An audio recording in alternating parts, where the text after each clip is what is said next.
Cuando recibí el mensaje aquella noche de jueves, mi corazón se detuvo por un segundo. Era Sofía, mi hija, después de más de un año de silencio absoluto. «Mamá, ¿vamos a cenar el martes? Te extraño».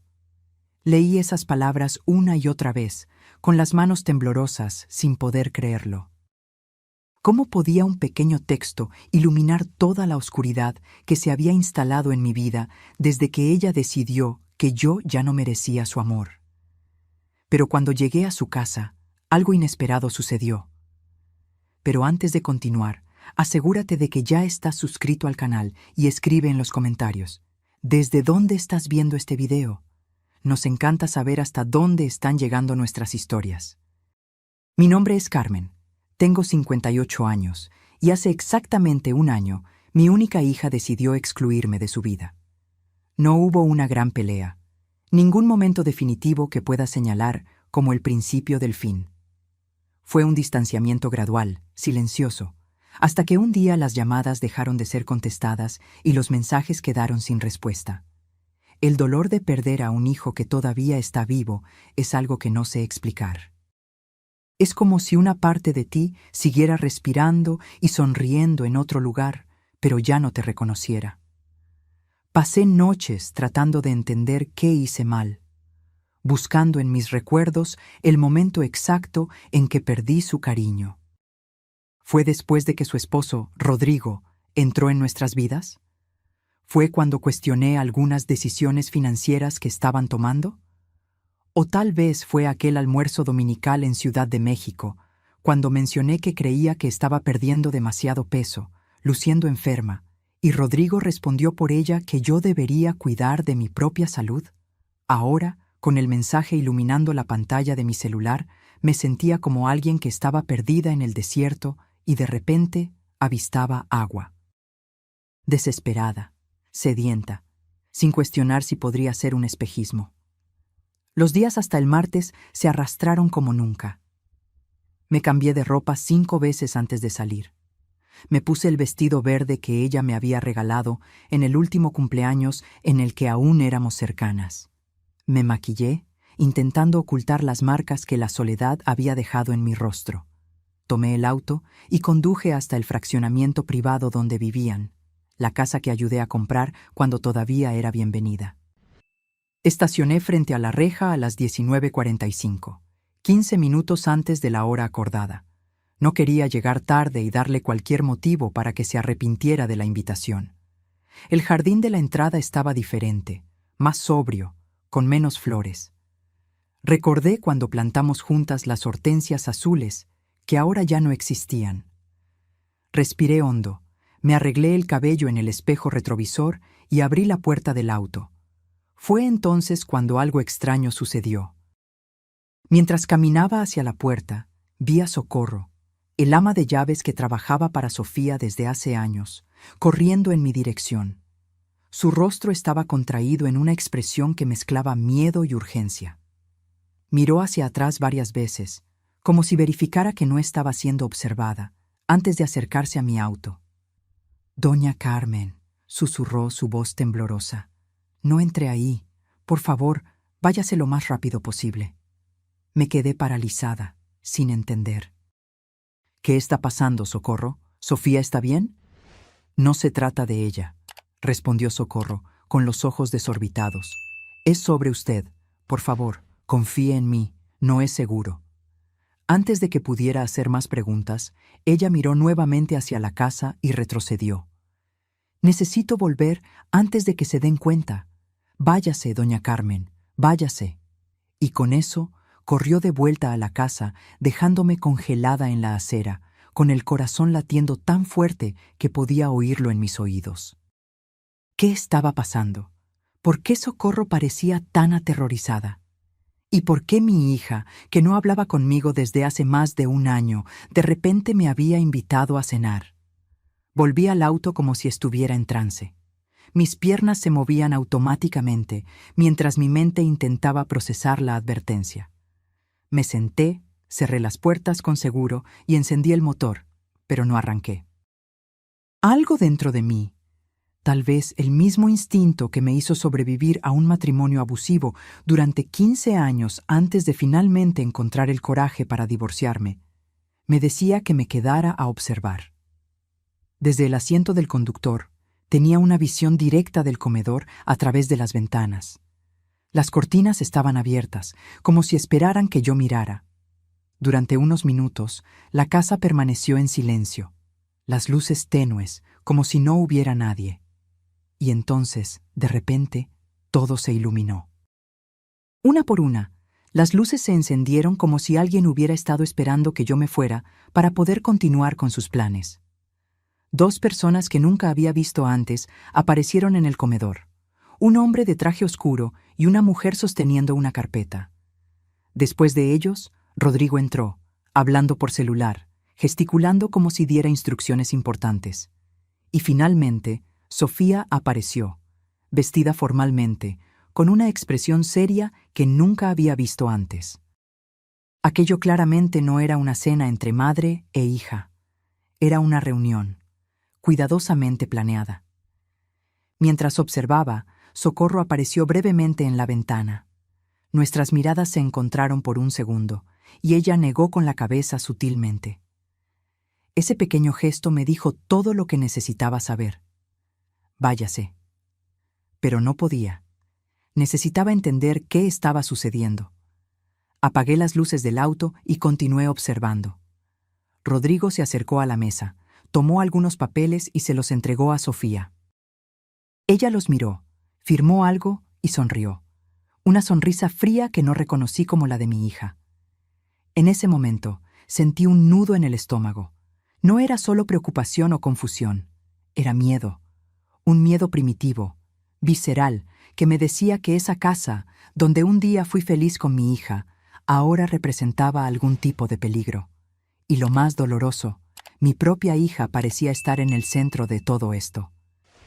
15 minutos pasaron mientras permanecía paralizada, observando aquella extraña escena desarrollarse. Rodrigo salió de la sala y regresó con más papeles. Sofía revisó algo en una pantalla de tableta. Los 2 extraños continuaban allí, conversando entre sí. Parecía una reunión de negocios, no una cena familiar.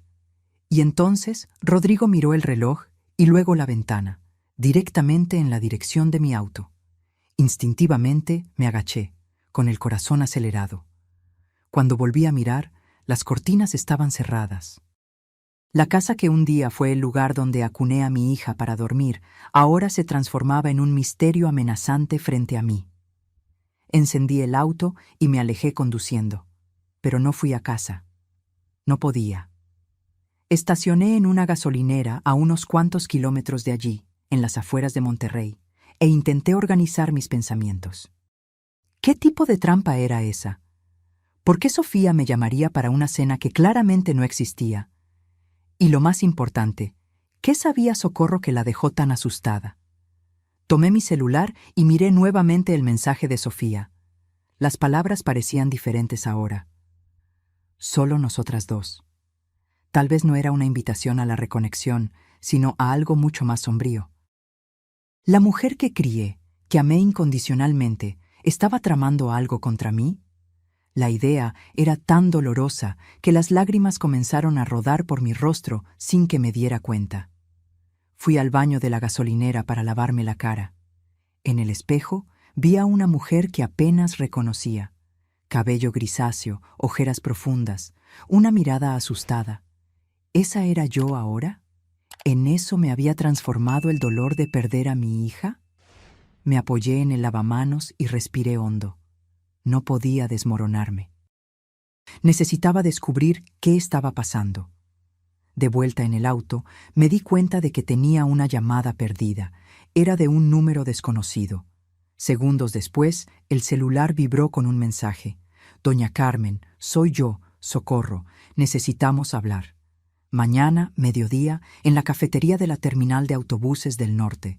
Es importante. No le cuente a nadie». Aquella noche no pude dormir. Cada vez que cerraba los ojos, veía el rostro de Sofía firmando aquellos papeles, Rodrigo mirando el reloj, la expresión de terror en los ojos de Socorro. ¿Qué estaban planeando? ¿Y por qué mi propia hija estaría involucrada en algo contra mí?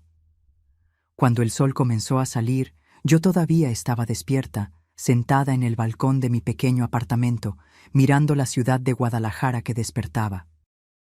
La gente en las calles parecía tan normal, tan ajena al torbellino que estaba sucediendo en mi vida. ¿Cómo sería despertar sin el peso de saber que la persona que más amas en el mundo tal vez quiere lastimarte? A medida que el reloj se acercaba al mediodía, una determinación crecía dentro de mí. Iría a ese encuentro con Socorro y descubriría la verdad, por dolorosa que fuera. Porque la incertidumbre, me di cuenta, era aún más insoportable que cualquier verdad. La terminal de autobuses estaba concurrida como siempre. Personas apuradas corriendo para no perder sus autobuses, familias despidiéndose, adolescentes con mochilas enormes esperando sus transportes.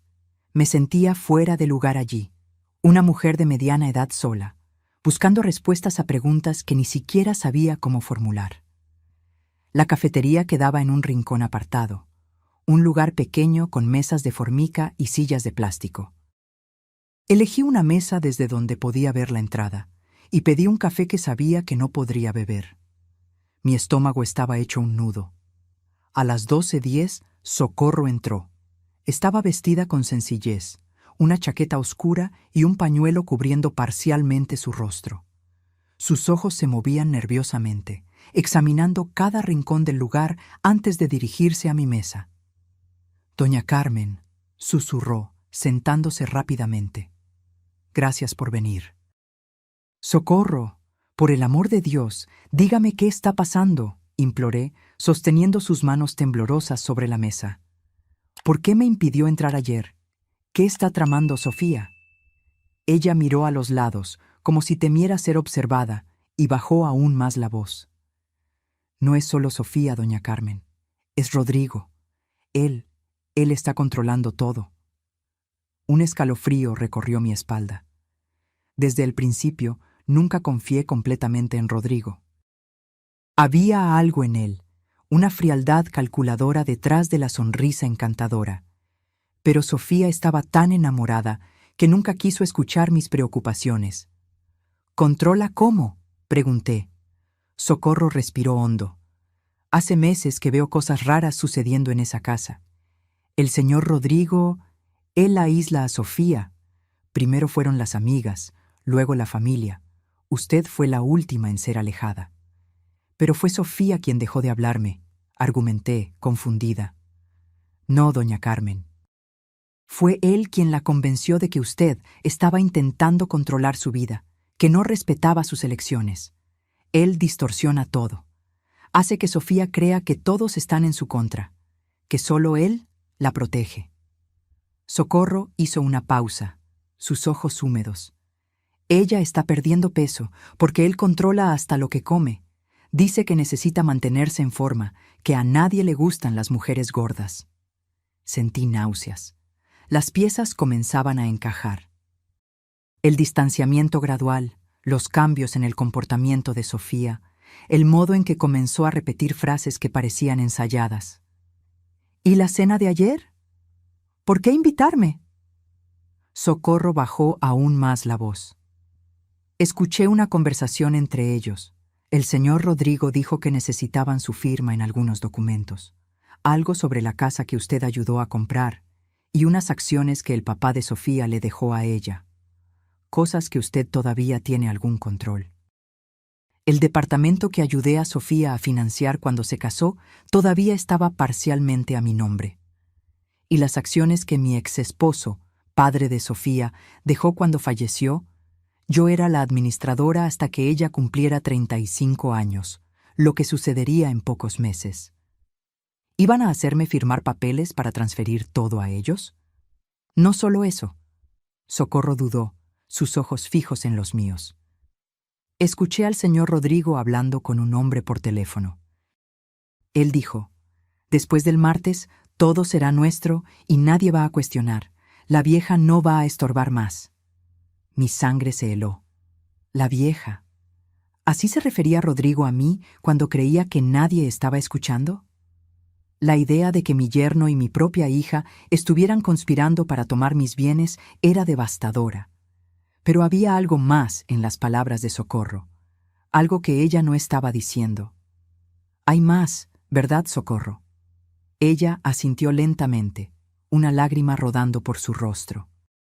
Doña Carmen, creo que querían lastimarla.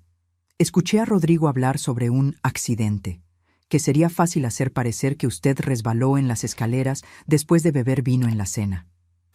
La cafetería comenzó a girar a mi alrededor. ¿Mi propia hija, contemplando mi muerte? No, no podía ser. Eso era demasiado insano. Sofía jamás estaría de acuerdo con eso, dije, más para mí misma que para Socorro. La Sofía ya no es la misma, doña Carmen. Él la manipula. Ella hace todo lo que él manda. Es como si estuviera hipnotizada. Me quedé en silencio, intentando procesar todo aquello. Parte de mí quería negar, decir que era imposible, pero otra parte sabía que Socorro no tendría razón para inventar algo tan horrible. ¿Por qué me está contando esto, Socorro? ¿Por qué arriesgarse así? Sus ojos se encontraron con los míos, llenos de determinación. Porque Sofía era una buena muchacha antes de él.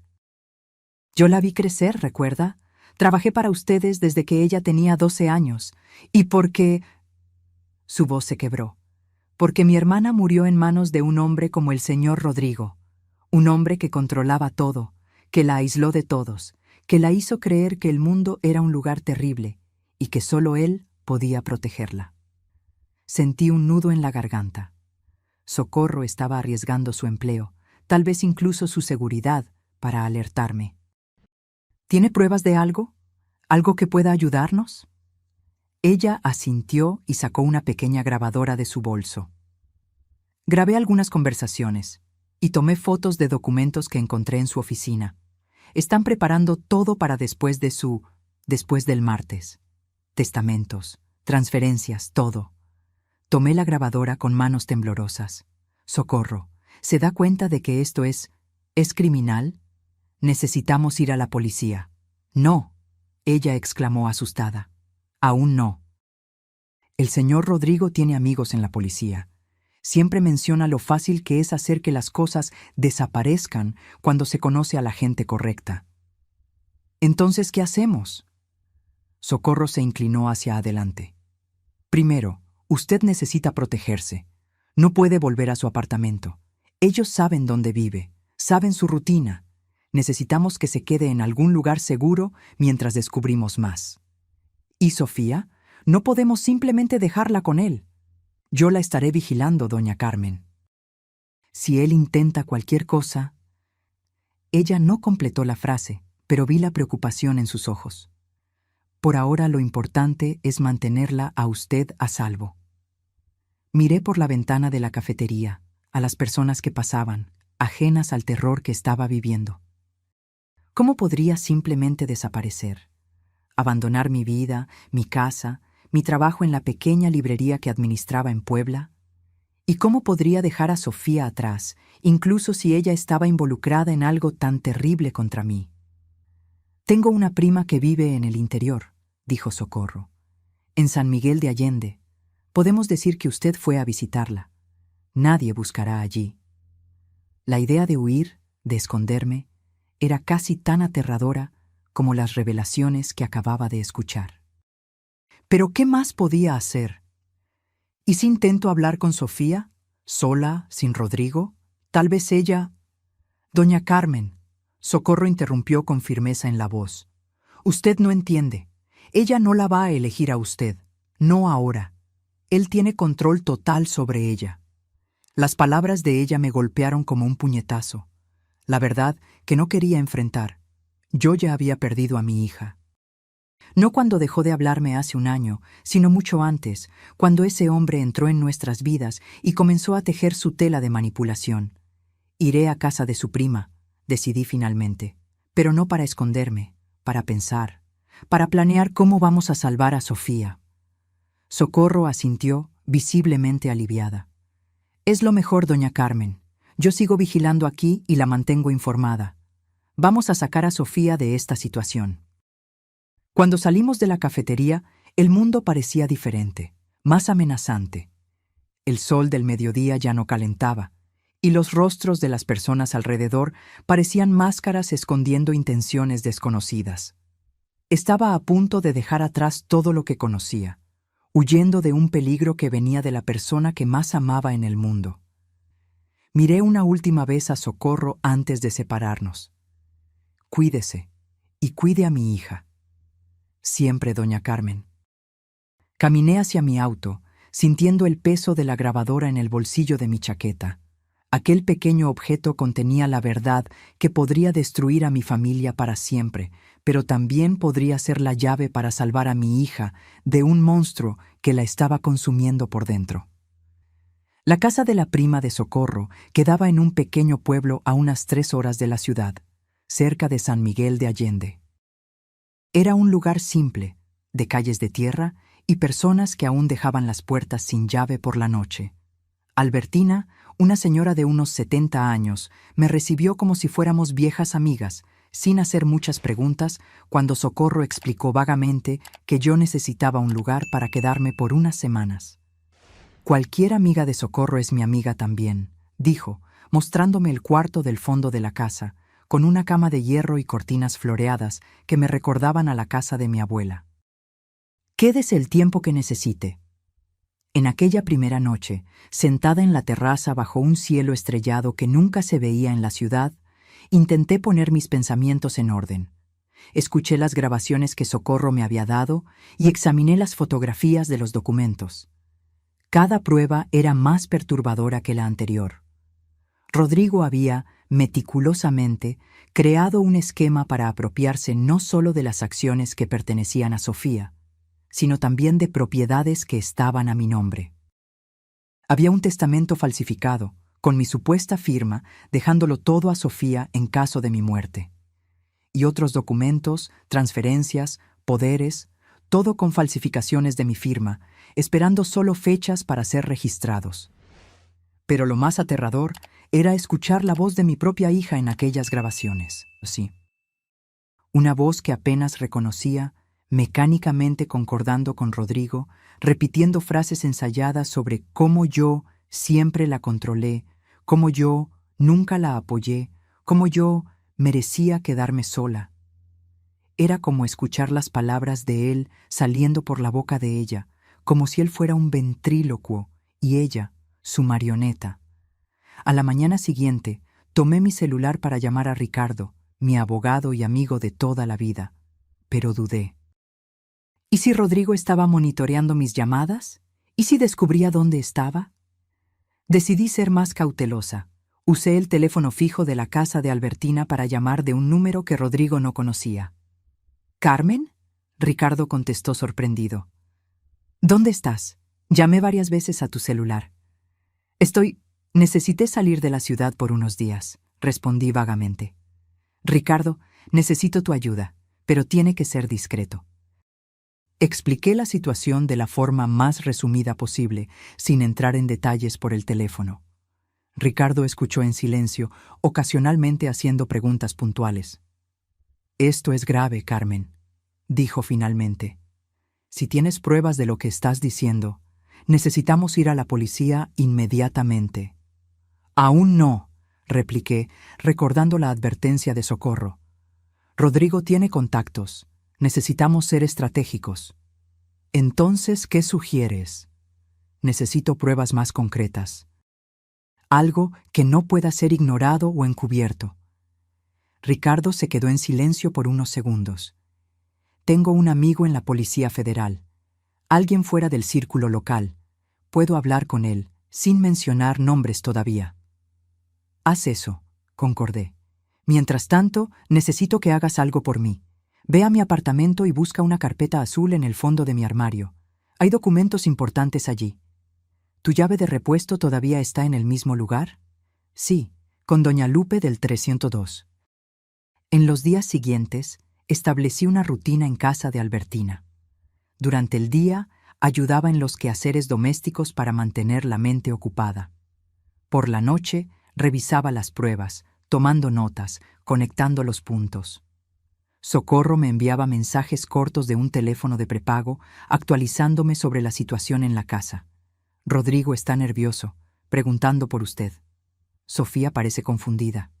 Escuché una discusión. Él está haciendo llamadas extrañas.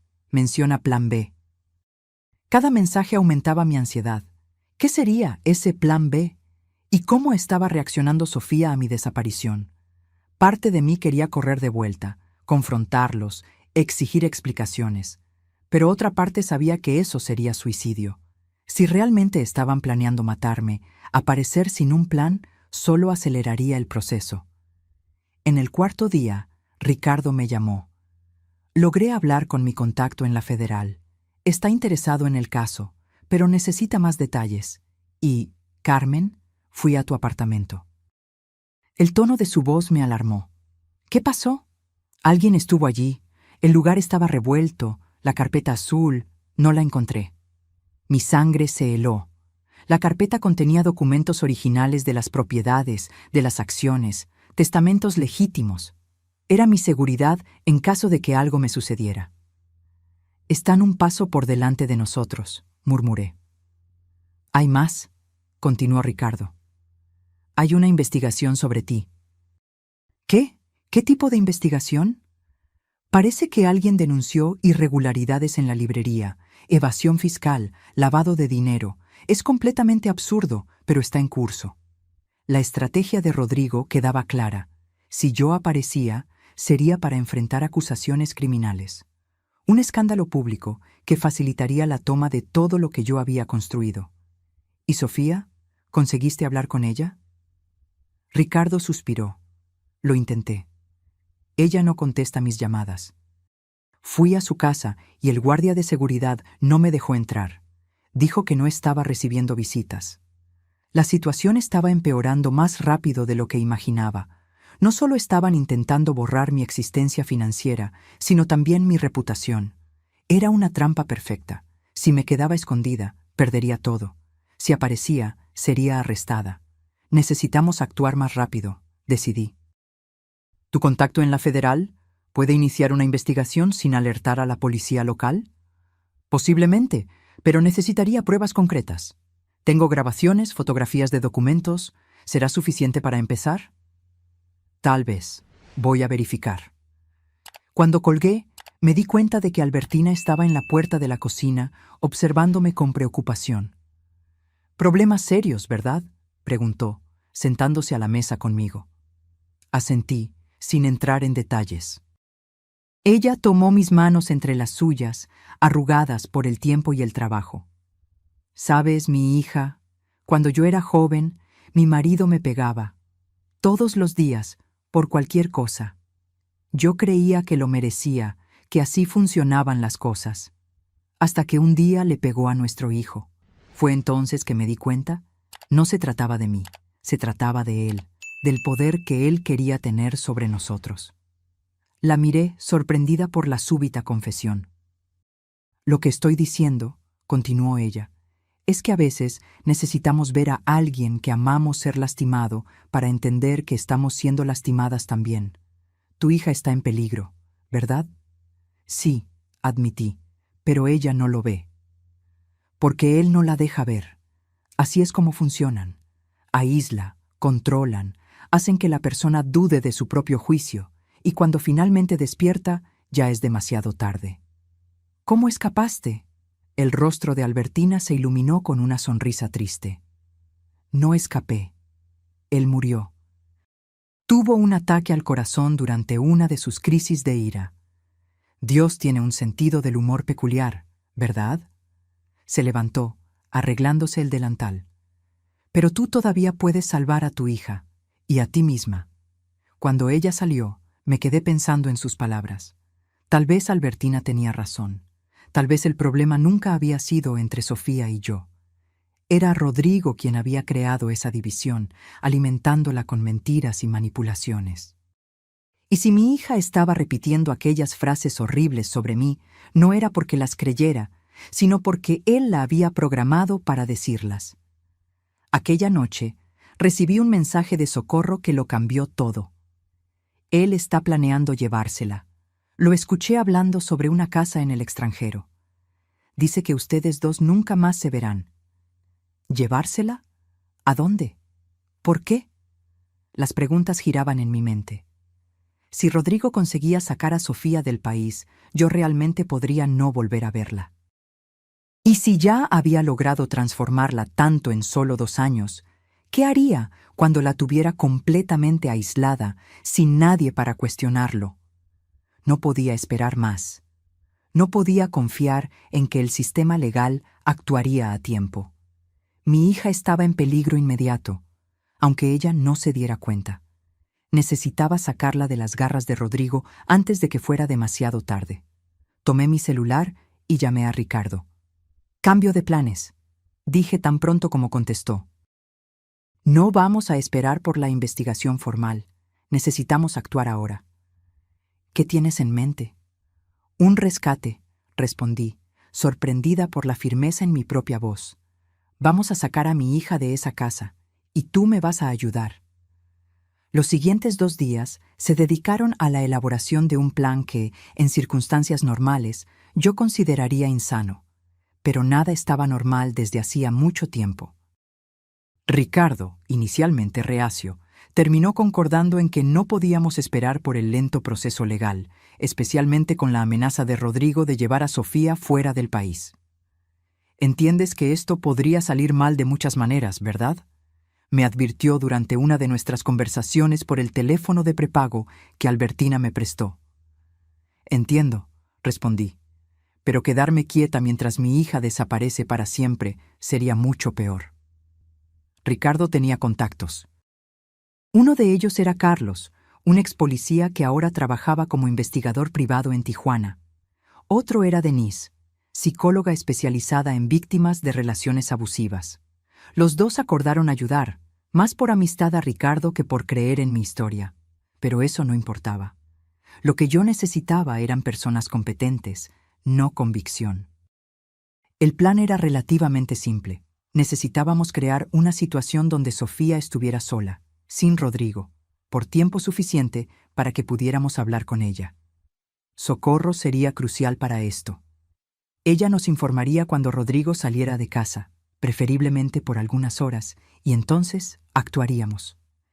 «¿Y si ella no quiere ir con ustedes?», preguntó Carlos durante nuestra reunión en la pequeña fonda en la carretera, a medio camino entre Guadalajara y el pueblo donde me escondía. «Ella no necesita querer», explicó Denise. «En casos de manipulación psicológica severa, la víctima raramente reconoce su situación. Nuestra misión es crear una interrupción en el control, permitir que ella piense por sí misma, aunque sea por unas horas». «¿Y si él regresa mientras estamos allí?», cuestioné, sintiendo un escalofrío en la espalda solo de pensar en la posibilidad. «Estaré preparado», respondió Carlos, sin elaborar, pero su tono me hizo creer que él sabía cómo lidiar con hombres como Rodrigo. La oportunidad surgió 3 días después. Socorro me envió un mensaje a las 9 de la mañana. «Él va a Cancún hoy. Reunión de negocios. Vuelo a las 11 horas. Vuelve solo por la noche. Ella se quedará en casa sola». Mi corazón se disparó. Era ahora o nunca. Encontré a Ricardo, Carlos y Denise en el punto acordado, una gasolinera a 10 minutos de la casa de Sofía. Ricardo parecía nervioso, constantemente mirando el reloj. Carlos estaba calmado, casi indiferente, como si estuviéramos allí solo para un café casual. Denise revisaba sus notas, probablemente preparando el abordaje psicológico.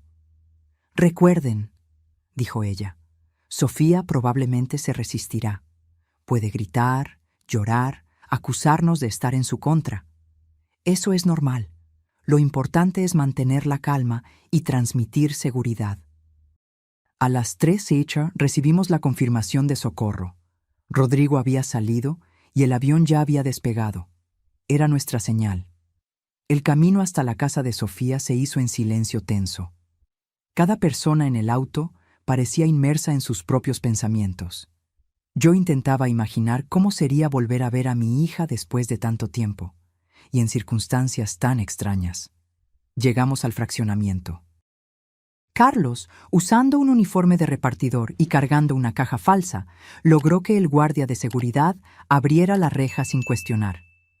Una vez dentro, condujimos lentamente hasta la casa. Socorro nos esperaba en el jardín trasero, lejos de las vistas de los vecinos. Ella está en la sala de estar, informó, visiblemente nerviosa. Viendo la televisión. No está bien. Apenas salió del cuarto en los últimos días. ¿Alguna señal de Rodrigo?, preguntó Carlos. Ninguna. Él llamó hace media hora para verificar si ella estaba en casa. Es lo que siempre hace. Llama cada hora cuando está fuera. Entonces tenemos cerca de 30 minutos antes de la próxima llamada, calculó Ricardo. Necesitamos ser rápidos. Entramos por la puerta trasera, que Socorro dejó sin llave. La casa estaba silenciosa, excepto por el sonido bajo de la televisión que venía de la sala. Caminé al frente, mi corazón latiendo tan fuerte que pensé que se podría escuchar. Y entonces, después de más de un año, vi a mi hija. Sofía estaba sentada en el sofá, envuelta en una manta, a pesar del calor del día. Estaba tan delgada que casi no la reconocí.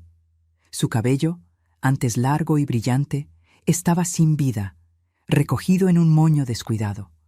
Ojeras profundas marcaban su rostro pálido. Mi linda hija, siempre tan llena de vida, parecía un fantasma de sí misma. Ella no notó nuestra presencia de inmediato, absorta en algún programa de televisión que ni siquiera parecía estar realmente viendo. Cuando finalmente me vio, sus ojos se abrieron de golpe por el shock. «¿Mamá?», susurró, como si no creyera lo que estaba viendo. «Hola, hija», respondí, intentando mantener la voz firme a pesar de las lágrimas que amenazaban con caer. Ella se levantó bruscamente, dejando caer la manta. Vestía un pijama holgado que acentuaba aún más su delgadez alarmante. «¿Qué estás haciendo aquí? ¿Cómo entraste?». Percibí inmediatamente el miedo en su voz. No era solo sorpresa, era pánico. «Necesitamos hablar, Sofía», dije, dando un paso en su dirección. «Estoy preocupada por ti». Ella retrocedió, mirando nerviosamente a los extraños que me acompañaban.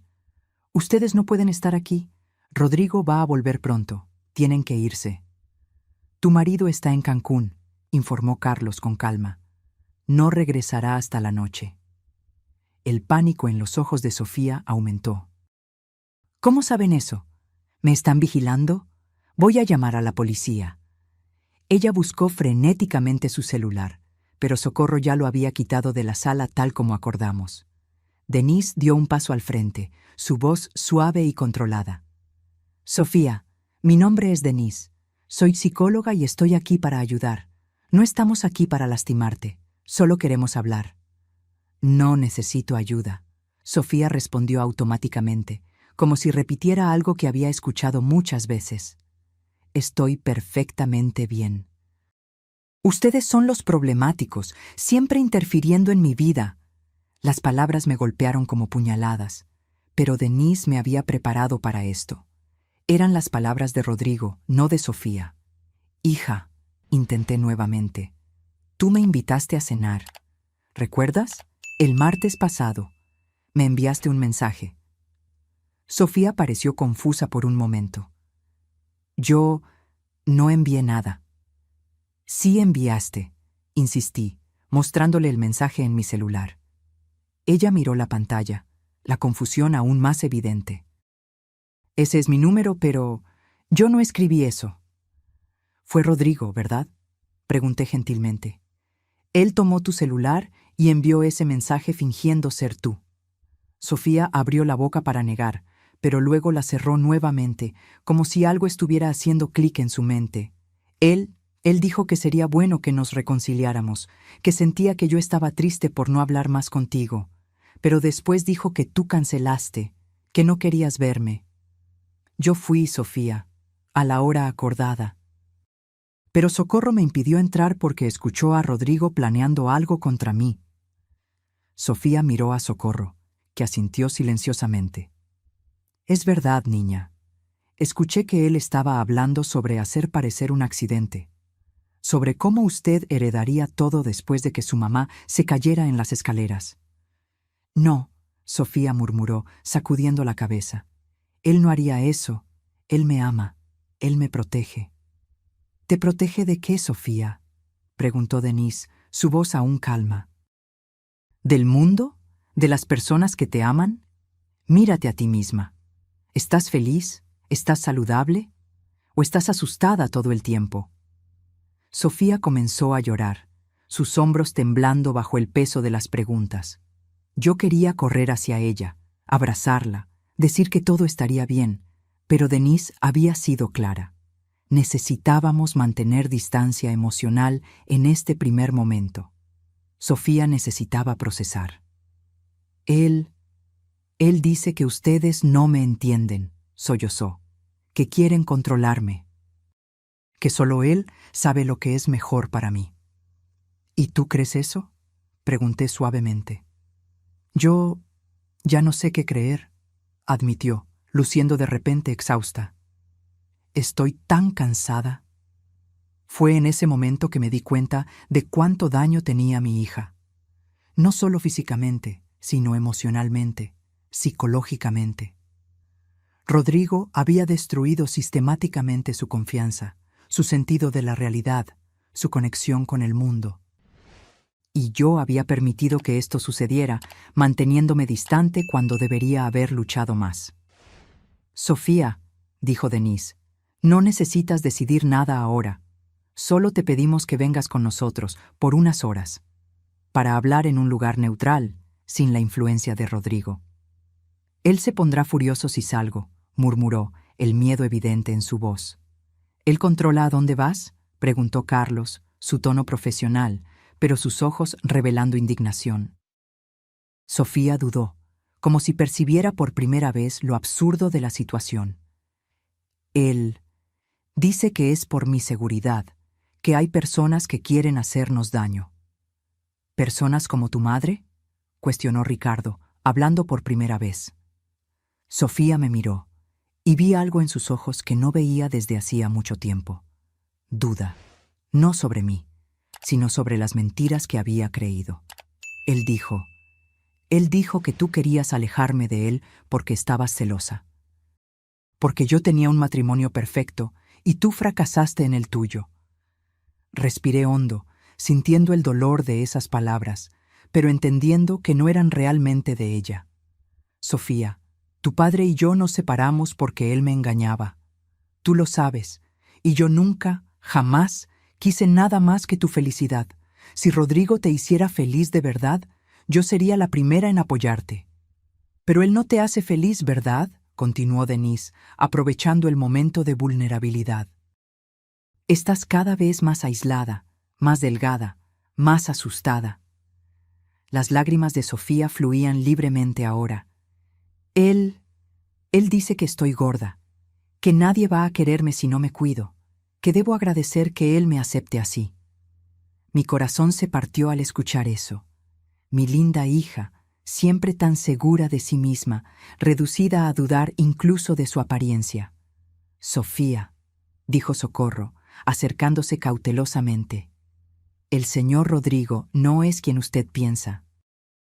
Él la está manipulando, así como manipuló los documentos de su madre. ¿Qué documentos?, preguntó Sofía confundida. Ricardo sacó de su carpeta algunas copias de las falsificaciones que Socorro había fotografiado. Estos, tu firma y la de tu madre, forjadas, parte de un plan para tomar el control de las propiedades, de las acciones, de todo. Sofía examinó los papeles, la confusión dando lugar al shock. Esta es mi firma, pero yo nunca firmé estos documentos. Y esta es mi firma, añadí, en documentos que nunca vi. De repente, el teléfono fijo de la casa sonó, haciéndonos saltar a todos. El reloj en la pared marcaba 13:30, la hora de la llamada de verificación de Rodrigo. Es él, susurró Sofía, el pánico regresando. Si no contesto, contesta, orientó Denise. Actúa normalmente, di que está todo bien. Sofía dudó, mirándonos a todos, claramente dividida. Finalmente, Con manos temblorosas contestó el teléfono. «Hola, amor», dijo, intentando sonar casual, pero su voz estaba tensa. «Sí, estoy en casa». «No, nada diferente». «Sí, estoy siguiendo el plan alimenticio». «No, ninguna visita». Hizo una pausa, mirándonos con creciente alarma. «No, no estoy escondiendo nada». «Sí, estoy sola. Solo Socorro está aquí». Otra pausa, más larga. «Rodrigo, no estoy mintiendo. Por favor, no hables así. No, no estoy llorando». La desesperación en su voz era palpable. Rodrigo claramente percibía que algo andaba mal, incluso por teléfono. «Necesitamos irnos ahora», murmuró Carlos, percibiendo la situación. «Sofía», susurré, «ven con nosotros, por favor». Ella me miró, el teléfono aún en su oído, lágrimas silenciosas rodando por su rostro. Entonces, en un momento de claridad que me dio esperanza, le dijo al teléfono: «Rodrigo, necesito colgar. No me estoy sintiendo bien». Y colgó, ignorando el timbre inmediato que siguió. «Va a llamar al guardia de seguridad», dijo ella, tomando rápidamente un bolso. «Tenemos que irnos antes de que bloquee las rejas». No hubo tiempo para celebrar esa pequeña victoria. Salimos rápidamente por la parte trasera, exactamente como entramos. Carlos fue a buscar el auto mientras esperábamos en el jardín, tensos, atentos a cualquier movimiento. «Él me va a encontrar», murmuró Sofía, abrazándose a sí misma. «Él siempre me encuentra». «No esta vez», prometí, finalmente permitiéndome tocar su brazo. «Esta vez estoy aquí, y no voy a dejar que te lastime de nuevo». Cuando el auto llegó, entramos rápidamente. Carlos conducía rápido, pero no lo suficiente para llamar la atención. En el espejo retrovisor, vi al guardia de seguridad del fraccionamiento saliendo de la caseta, mirando alrededor, probablemente buscando a Sofía a pedido de Rodrigo. Estábamos en la carretera cuando el celular de Socorro sonó. Ella contestó, pálida. «Señor Rodrigo, no sé dónde está. Salí a hacer las compras». Ella colgó temblando. «Está furioso. Está tomando el primer vuelo de vuelta». «¿Cuánto tiempo tenemos?», preguntó Ricardo. 2, tal vez 3 horas, si consigue un vuelo inmediato». No era mucho tiempo, pero tendría que ser suficiente. Yo miraba a Sofía, sentada a mi lado, pareciendo al mismo tiempo aliviada y aterrorizada. Ella había dado el primer paso, el más difícil, pero la batalla estaba apenas comenzando. «¿A dónde vamos?», preguntó ella, su voz pequeña. «A un lugar seguro», respondí, sosteniendo su mano. «Un lugar donde él no puede alcanzarte». Y mientras el auto seguía por la carretera, llevándonos lejos de aquella casa de horrores, sentí una mezcla de miedo y determinación. Rodrigo vendría tras nosotros, con toda su rabia y recursos. Pero yo no retrocedería. No esta vez. Mi hija me necesitaba, y yo estaría allí por ella, sin importar el costo. El lugar seguro era una pequeña quinta perteneciente a la familia de Carlos, a unos 100 kilómetros de la ciudad. Era lo suficientemente aislada para darnos privacidad, pero lo bastante cerca de la civilización para no quedarnos completamente vulnerables. La casa principal era simple, con 3 cuartos, una sala amplia y una cocina rústica. Sofía permaneció en silencio durante la mayor parte del viaje. Ocasionalmente, tomaba el celular, que Socorro le había devuelto antes de salir, y miraba la pantalla, pero no contestaba a las constantes llamadas de Rodrigo. Cada vez que el teléfono sonaba, ella se encogía como si esperara un golpe físico.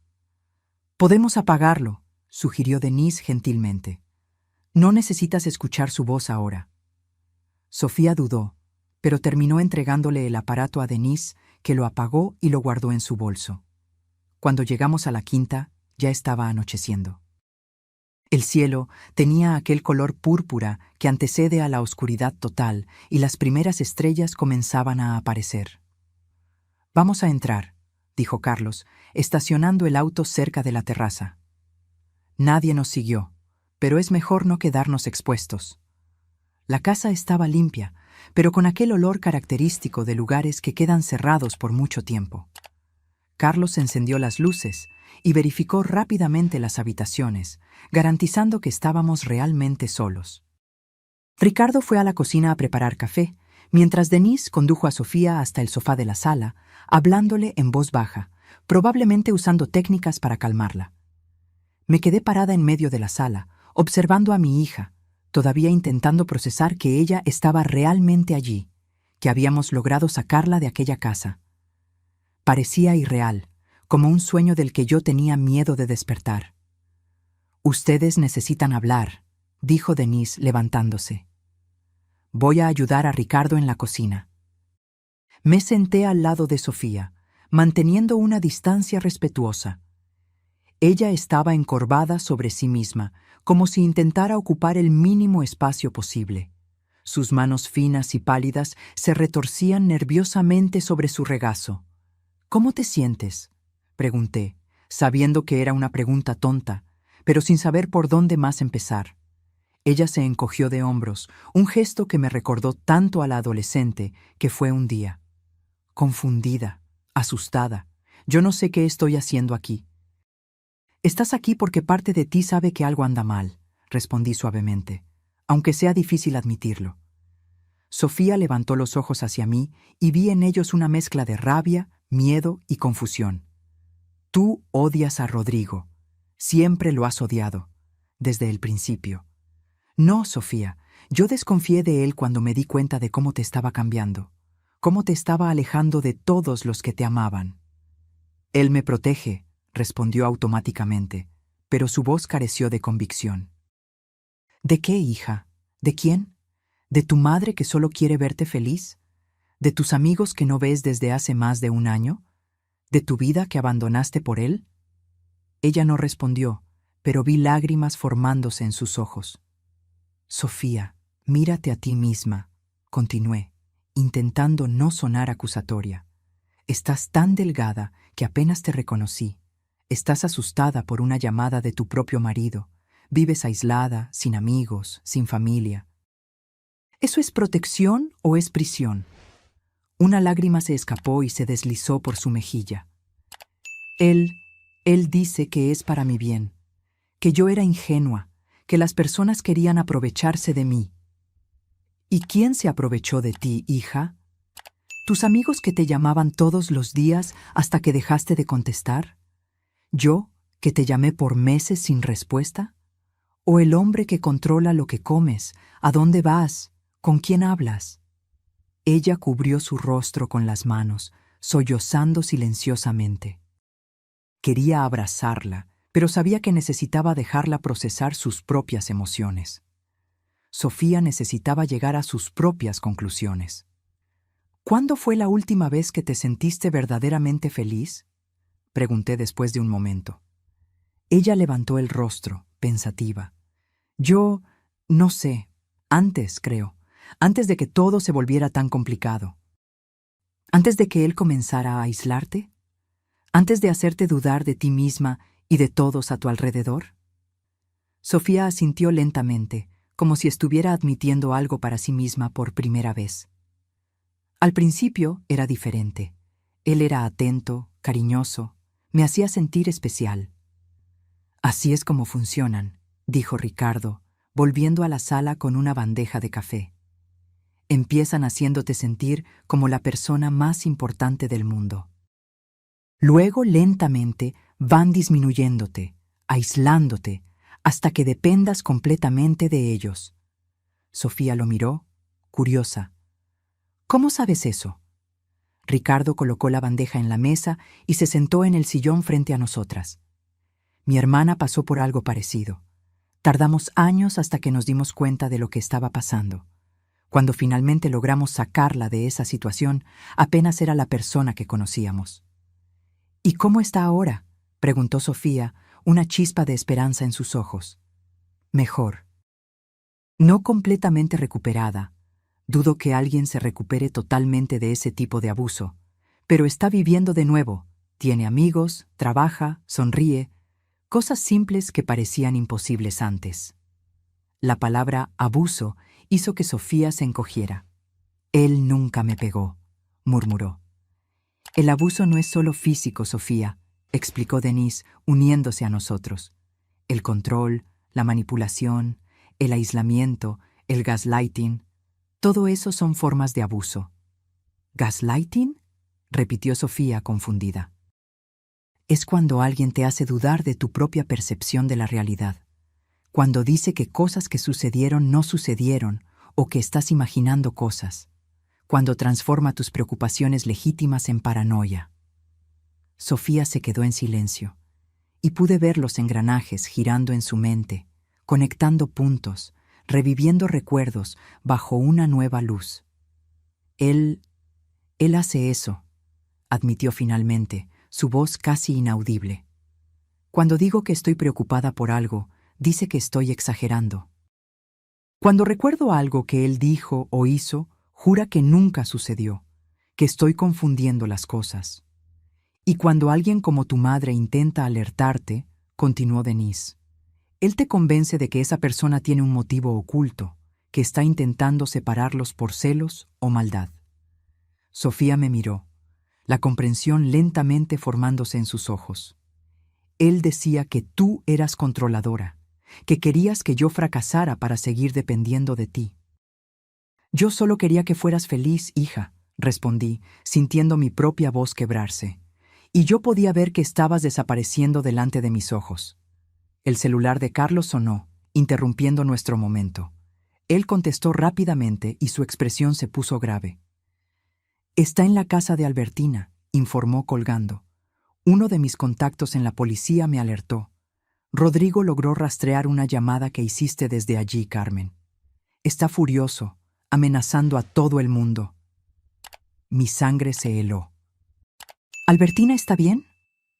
Sí, ella no estaba en casa, pero está interrogando a los vecinos, mostrando fotos tuyas y de Sofía. Es cuestión de tiempo hasta que alguien mencione que las vio salir juntas. Sofía palideció aún más, si eso era posible. Él nos va a encontrar, susurró, el pánico evidente en su voz. No, no va a hacerlo, garantizó Carlos. Nadie sabe de esta quinta, excepto personas de total confianza. Y estamos preparados si intenta algo. ¿Preparados cómo?, pregunté alarmada. Carlos abrió su chaqueta, revelando una pistola en la cintura. Soy ex policía, ¿recuerdas? Tengo porte legal. Y no dudaré en usarla si amenaza a cualquier persona aquí. La visión del arma me dejó inquieta, pero también extrañamente aliviada. Rodrigo no era el tipo de hombre que retrocedería ante palabras o amenazas vacías. Él era peligroso, y tal vez necesitábamos protección real. ¿Qué haremos ahora?, preguntó Ricardo. Él está claramente dispuesto a todo para encontrarlas. Necesitamos las pruebas que tenemos e ir a la Policía Federal, decidí. Mañana temprano, tan pronto como amanezca. Cuanto más esperemos, más peligrosa se vuelve la situación. De acuerdo, dijo Carlos. Tengo un amigo que puede acompañarnos hasta la delegación, garantizar que seamos escuchados por las personas correctas. Miré a Sofía, que temblaba ligeramente. ¿Estás dispuesta a testificar contra él? ¿A contar lo que te hizo a ti, a nuestra familia? Ella dudó, el miedo todavía evidente en sus ojos, pero entonces, lentamente, asintió. Sí, estoy cansada de vivir así, cansada de tener miedo todo el tiempo. Aquellas simples palabras me llenaron de esperanza. Mi hija estaba volviendo, lentamente, encontrando su voz, su fuerza. Entonces está decidido, declaró Ricardo. Mañana temprano vamos a la delegación. Esta noche descansamos. Carlos organizó un esquema de vigilancia. Él y Ricardo se turnarían para garantizar que nadie se acercara a la casa durante la noche. Denise preparó un leve sedante para Sofía, que estaba obviamente exhausta, tanto física como emocionalmente. La acompañé hasta uno de los cuartos, donde ella se acostó sin siquiera cambiarse de ropa. Me senté a su lado en la cama, observando su rostro cansado. «Mamá», murmuró, ya medio somnolienta debido a la medicina. «¿Sí, cariño?» «Lo siento mucho. Por todo. Por creerle a él en lugar de confiar en ti». Acaricié su cabello, como hacía cuando era pequeña. No fue tu culpa, hija. Hombres como Rodrigo son especialistas en manipulación. No tenías cómo saberlo. Debería haberme dado cuenta, insistió, sus ojos cerrándose. Debería haber visto las señales. Shh, susurré. Descansa ahora. Mañana tendremos tiempo para hablar de todo eso. Ella tomó mi mano, apretándola débilmente. No me dejes, mamá. Por favor. Nunca más, prometí, sintiendo lágrimas en los ojos. Nunca más te dejaré sola. Me quedé a su lado hasta que se durmió completamente, su respiración volviéndose profunda y regular. Mirándola así, vulnerable y exhausta, renové silenciosamente mi promesa. Nadie más lastimaría a mi hija. Nadie la haría sentir pequeña o insignificante de nuevo. Ni Rodrigo, ni cualquier otro hombre. Cuando estuve segura de que ella estaba durmiendo profundamente, salí silenciosamente del cuarto. En la sala encontré a Ricardo, Carlos y Denise, conversando en voz baja. «¿Cómo está ella?», preguntó Denise. «Durmiendo», respondí, sintiéndome súbitamente exhausta. «La medicina hizo efecto rápido». «Ella necesita ese descanso», dijo Denise. «Su cuerpo y mente han estado en estado de alerta constante durante mucho tiempo. Es agotador vivir bajo ese tipo de tensión». Me senté con ellos, aceptando una taza de café que Ricardo me ofreció. «¿Qué creen que va a pasar mañana?», pregunté. «Si todo sale bien, Rodrigo será citado para prestar declaración», explicó Carlos. «Con las pruebas que tenemos, las grabaciones, los documentos falsificados, el testimonio de Sofía y Socorro, hay una buena chance de que consigamos una orden de protección inmediata». «¿Y si no funciona?», cuestioné, el miedo volviendo a consumirme. «Vamos al plan B», respondió Ricardo. «Tengo contactos en otros estados. Podemos conseguirles un lugar seguro para que se queden hasta que resolvamos todo legalmente». La idea de huir, de esconderme con Sofía en algún lugar distante, no era ideal, pero yo haría cualquier cosa para mantenerla a salvo. Conversamos por un tiempo más, refinando detalles del plan para el día siguiente, hasta que el cansancio finalmente me venció. Denise me acompañó hasta otro cuarto, garantizando que yo también descansara. «Fuiste muy valiente hoy», dijo, mientras yo me acostaba. Salvar a alguien de una relación abusiva es una de las cosas más difíciles y peligrosas que se pueden hacer. «Ella es mi hija», respondí simplemente. «Yo haría cualquier cosa por ella». Denise sonrió con gentileza. «Descansa ahora.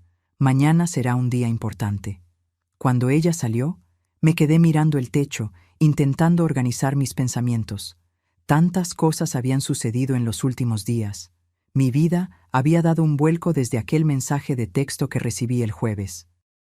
Parecía que hacía una eternidad. Me dormí pensando en Sofía, en la niña sonriente que fue, en la mujer fuerte que yo sabía que ella podría ser nuevamente. Soñé con días más simples, cuando éramos solo nosotras dos contra el mundo, después de que su padre se fue. Días de risas en la cocina, de películas en el sofá, de confidencias tarde en la noche. Me desperté sobresaltada con el sonido de vidrio rompiéndose.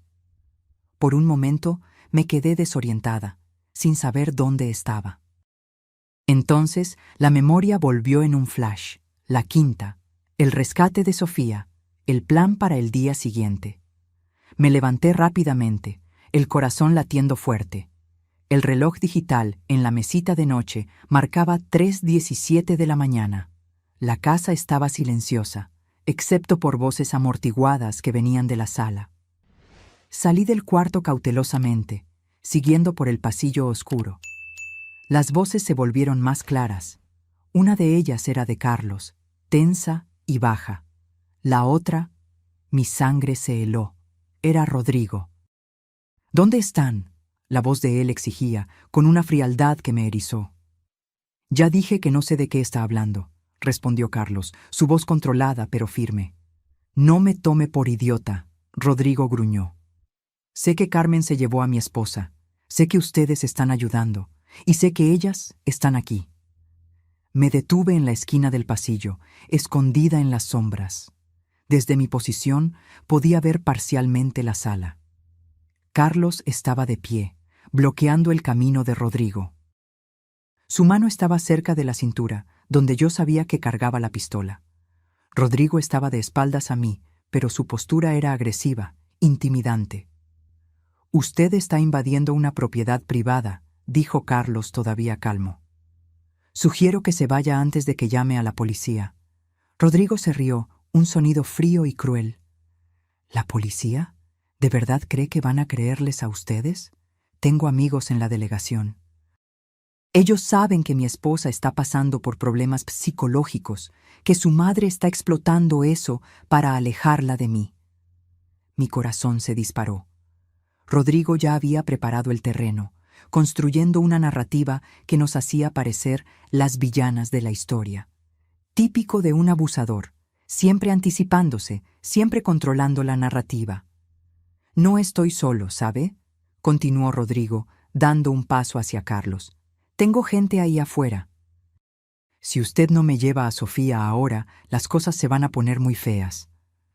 Vi la mano de Carlos moverse hacia el arma. «Le estoy pidiendo una vez más, salga de esta casa, ahora». El tiempo pareció congelarse. Yo sabía que estaba a punto de presenciar algo horrible. Si Rodrigo avanzaba, Carlos sacaría la pistola.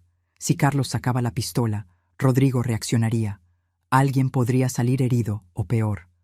Fue entonces cuando escuché una puerta abriéndose detrás de mí.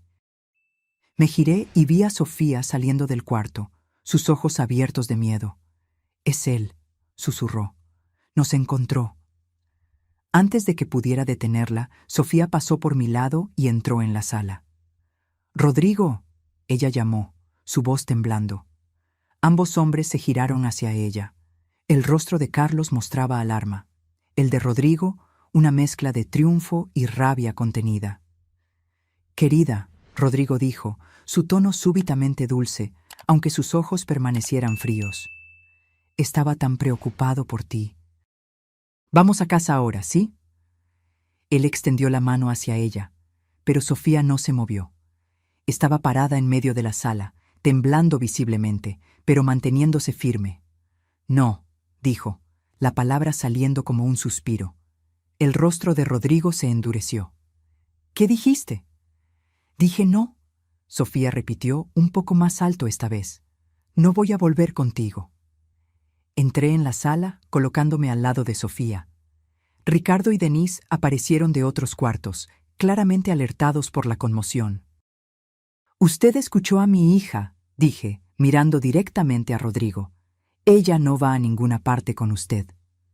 Rodrigo nos encaró, su mirada yendo de Sofía a mí, a los otros en la sala. Por un momento pensé que iba a atacar. Entonces, inesperadamente, sonrió. «Está bien», dijo él, retrocediendo un paso. «Si es así como quieren jugar». Se metió la mano en el bolsillo y sacó un celular. Marcó un número y habló brevemente. «Están aquí, todas ellas». Antes de que cualquiera de nosotros pudiera reaccionar, luces brillantes inundaron las ventanas de la sala. Faros de auto. Muchos autos. Como dije, Rodrigo continuó, su sonrisa aumentando. «No vine solo». Carlos corrió hasta la ventana y espió por una rendija en la cortina. «Maldición», murmuró. «Hay al menos 3 autos allá afuera, y aquel es un coche de policía».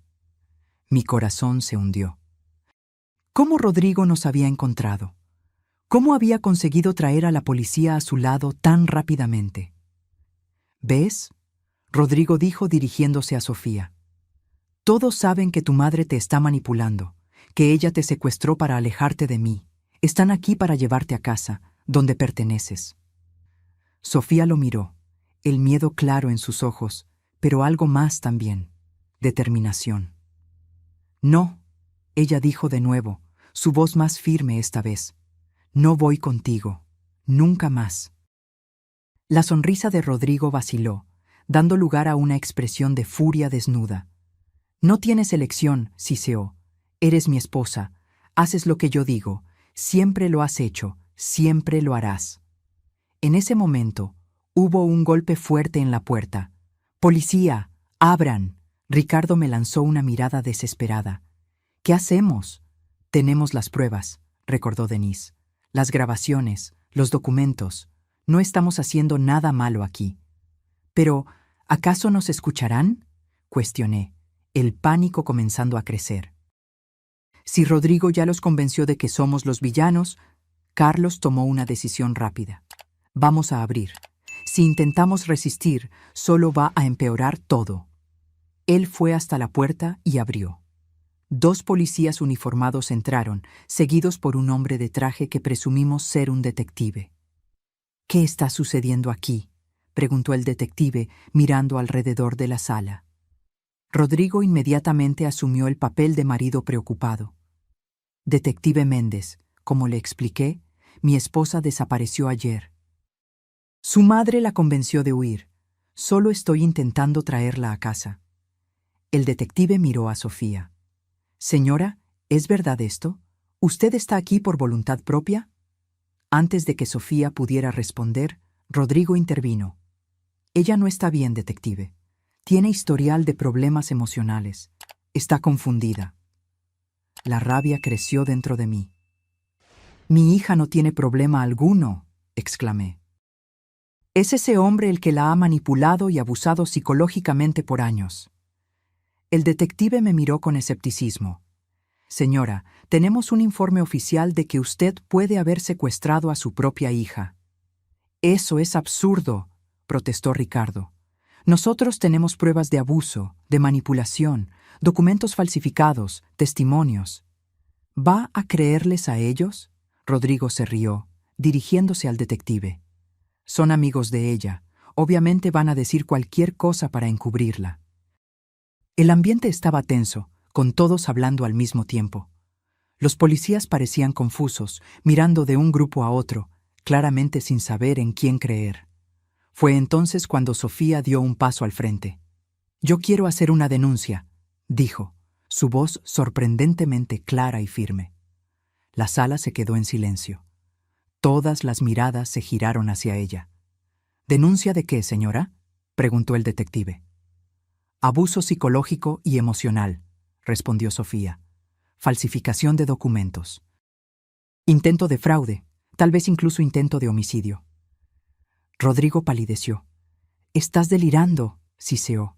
«Nadie va a creer eso». «Yo tengo pruebas», continuó Sofía, ignorándolo. Se giró hacia Denise, que rápidamente le entregó su bolso. De dentro, Sofía sacó el grabador que Socorro me había dado. «Aquí están grabaciones de mi marido discutiendo planes para forjar la firma de mi madre, para tomar control de sus propiedades. También hay grabaciones de él hablando sobre un accidente que mi madre sufriría durante una cena que nunca fue planeada para suceder». El detective tomó el grabador, mirándolo con interés. «Esto es serio, señora. ¿Está segura de lo que está diciendo?». «Absoluta», respondió Sofía. Entonces, lentamente, desabrochó la manga de su blusa y la enrolló, revelando hematomas en los brazos, marcas de dedos, claramente visibles contra su piel pálida. «Y esto», ella dijo, «es lo que sucede cuando yo discrepo de él, cuando no como exactamente lo que él determina, cuando hablo con alguien sin su permiso». Miré los brazos de mi hija, sintiendo náuseas. ¿Cómo no me di cuenta? ¿Cómo no vi las señales físicas de abuso? Pero claro, Rodrigo era demasiado listo para dejar marcas donde las personas podían ver. Y nos había mantenido alejadas por tanto tiempo. El detective miró a Rodrigo, su expresión ahora muy seria. «Señor, creo que necesitamos conversar en la delegación». «Esto es ridículo», Rodrigo explotó, su control finalmente quebrándose. «Ella está mintiendo, todos ellos lo están».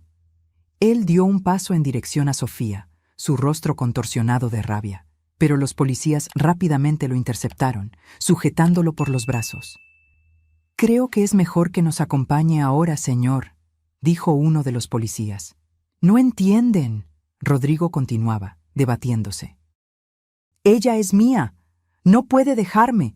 Yo hice todo por ella». Mientras los policías lo arrastraban hacia afuera, Rodrigo continuaba gritando amenazas e insultos. Sofía estaba parada, observando, una única lágrima rodando por su rostro. Cuando la puerta finalmente se cerró, dejando la sala en un silencio pesado, Sofía se giró hacia mí. Sin decir una palabra, cayó en mis brazos, sollozando como una niña. «Se acabó», susurré, acariciando su cabello. «Se acabó, hija. Estás a salvo ahora». Pero sabía que no había acabado. Era apenas el inicio de una larga jornada. Rodrigo sería probablemente liberado bajo fianza. Habría investigaciones, declaraciones, tal vez un juicio, y el camino para la recuperación de Sofía sería largo y difícil. Pero por primera vez en más de un año sentí esperanza. Mi hija había encontrado su voz, su coraje.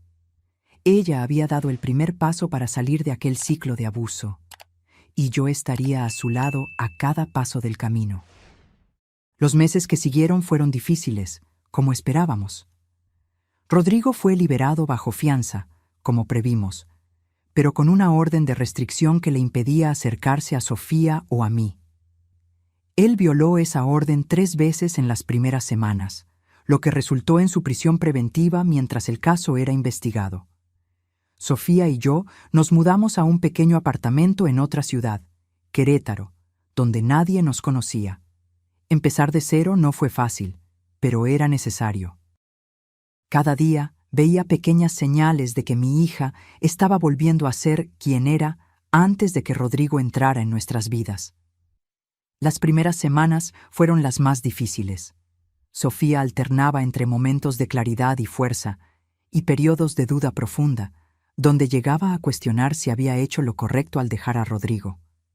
¿Y si él tiene razón?, murmuró cierta noche, sentada en el balcón de nuestro nuevo apartamento, mirando las estrellas. ¿Y si no consigo vivir sin él? Viviste sin él durante 25 años antes de conocerlo, respondí gentilmente. Y eras una persona increíble, independiente, llena de sueños y planes. Ya no recuerdo a esa persona, ella admitió, su voz casi un susurro.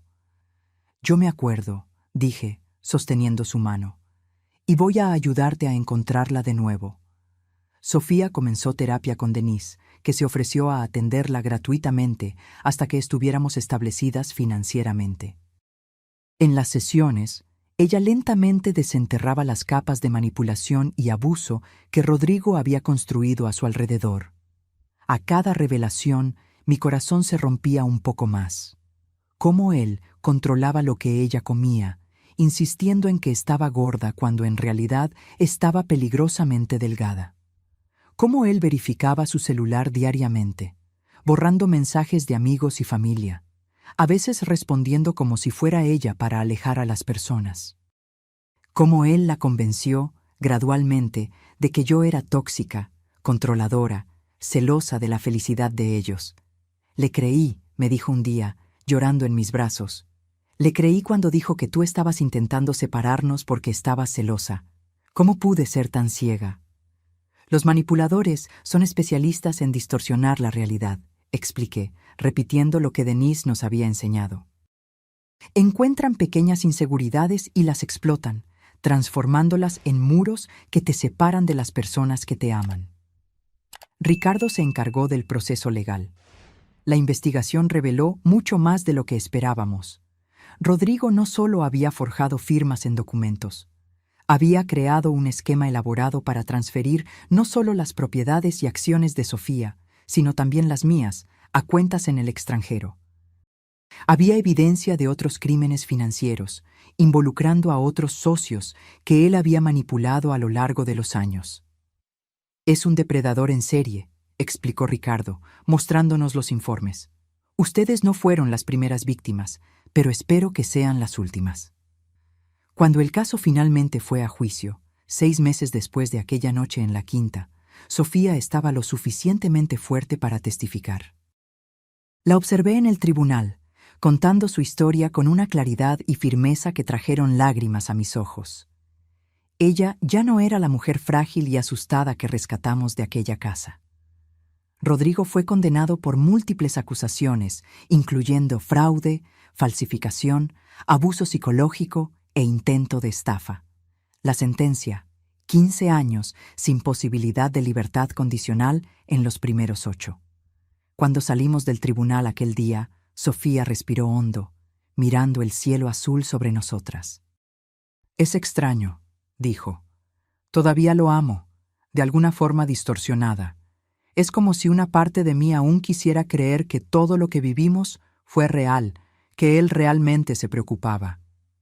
«Lo que tú sentiste por él fue real», respondí. «El problema es que lo que él sentía por ti no era amor, era posesión, y hay una diferencia enorme entre los dos». Ella asintió lentamente. «Voy a necesitar tiempo para desaprender todo lo que él me enseñó, para confiar de nuevo, en los otros y en mí misma. Tienes todo el tiempo del mundo, hija, y no estás sola en esa jornada». 5 años han pasado desde aquella noche en la quinta. 5 años de cura, de reconstrucción, de redescubrimiento. Sofía concluyó su maestría y ahora trabaja en un centro de apoyo a víctimas de violencia doméstica en Oaxaca. Yo continúo con la librería, que se convirtió no solo en un negocio, sino en un espacio de acogida y concientización. Rodrigo cumple su pena, sin derecho a contacto con nosotras. Ocasionalmente, recibimos noticias sobre él a través de Ricardo, que mantiene un ojo en el caso. Aparentemente, encontró una nueva víctima por correspondencia, una mujer que cree estar comunicándose con un empresario injusticiado. Las autoridades fueron alertadas y la comunicación está siendo monitoreada. Algunas cicatrices nunca desaparecen completamente. Hay momentos en que Sofía se sobresalta con un ruido repentino, o en que su mirada se vuelve distante cuando algo le hace recordar aquellos años. Hay noches en que aún tengo pesadillas sobre lo que podría haber sucedido si no hubiéramos actuado a tiempo. Pero también hay momentos de alegría pura, de libertad, de paz. Como hoy, en una tarde de domingo, cuando recibimos amigos para un almuerzo en el jardín del pequeño sobrado que compramos juntas. Sofía está sonriendo, conversando animadamente con un grupo, su confianza restaurada, su belleza interior nuevamente visible para todos. Socorro está aquí también. Dejó el empleo en la casa de Rodrigo, que fue vendida para pagar indemnizaciones, y ahora trabaja con nosotras en la librería. Ella y Sofía desarrollaron una amistad fuerte, unidas por la experiencia compartida. Ricardo, Carlos y Denise se convirtieron en parte de nuestra familia elegida. Nos reunimos regularmente, no solo para recordar el pasado, sino para celebrar el presente y planear el futuro. Mientras observo esa escena, mi hija feliz, rodeada de personas que realmente se preocupan por ella, siento una gratitud profunda, no solo por haber sobrevivido, sino por haber aprendido a vivir de nuevo, de verdad. Sofía me ve observando y sonríe, aquel sonrisa que ilumina sus ojos y calienta mi corazón. Se disculpa con los amigos y viene hacia mí, sentándose a mi lado en el banco del jardín. «¿En qué estás pensando?», me pregunta, apoyando la cabeza en mi hombro, como hacía cuando era niña. «En lo extraña que es la vida», respondo. «En cómo a veces necesitamos pasar por el infierno para encontrar el camino de vuelta a casa». Ella asiente, comprendiendo perfectamente. «¿Sabes lo que aprendí con todo esto?», dice después de un momento de silencio. «¿Qué, hija?». «Que el amor verdadero no encarcela, no controla, no disminuye. El amor verdadero libera, fortalece, hace crecer». Ella aprieta mi mano. «Como el tuyo por mí». Lágrimas silenciosas ruedan por mi rostro. 5 años atrás, yo estaba desesperada, sentada en mi auto, observando a mi hija a través de una ventana, intentando entender cómo habíamos llegado a aquel punto. Hoy, ella está aquí, a mi lado, libre de las cadenas invisibles que la sujetaban. Y yo estoy aquí, testimoniando el milagro de su recuperación, sabiendo que, por más oscura que sea la noche, siempre, siempre hay una oportunidad de comenzar de nuevo cuando el amanecer llega. «¿Mamá?», Sofía dice, interrumpiendo mis pensamientos. «¿Sí? Gracias por nunca rendirte conmigo». Beso su frente suavemente. «Eso es lo que hacen las madres, hija. Ellas jamás se rinden. Y mientras el sol comienza a ponerse en el horizonte, lanzando tonos dorados sobre nuestro pequeño jardín y las personas que amamos, sé que finalmente estamos en casa. No en un lugar físico, sino en aquel espacio seguro que creamos la una para la otra, donde el amor es genuino, el respeto es mutuo y la libertad es valorada por encima de todo. Algunas historias no tienen finales felices. La nuestra casi fue una de ellas. Pero gracias al coraje, a la persistencia y al amor verdadero, aquel que respeta, que fortalece, que libera, logramos reescribir nuestro destino. Y esa es la mensaje que compartimos con todas las Sofías y Carmenes que encontramos. Nunca es demasiado tarde para reescribir tu historia. Nunca es demasiado tarde para escapar de las sombras y caminar hacia la luz. Nunca es demasiado tarde para volver a casa. Ahora, si te gustó esta historia, haz clic en suscribirte y dime en los comentarios qué parte te dejó con la boca abierta. Y no olvides hacerte miembro para tener acceso a videos exclusivos que no publico aquí. Te espero allí.